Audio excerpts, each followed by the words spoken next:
Nós queremos encontrar quem é o pilantra que aumentou o ovo tanto. Então não tem explicação, esse ovo está caro. Alguém está passando a mão. Esse é o dado concreto. E nós queremos saber quem é.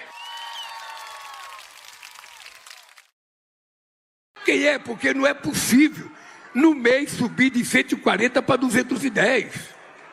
Sabe? A carne vai baixar. Vocês podem ter certeza que vocês vão voltar a comer picanha outra vez, porque a carne vai baixar. Alguém está sacaneando as galinhas.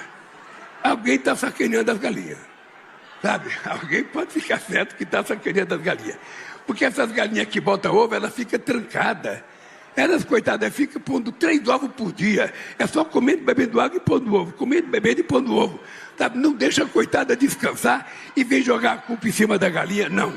Nós não aceitamos isso, culpa.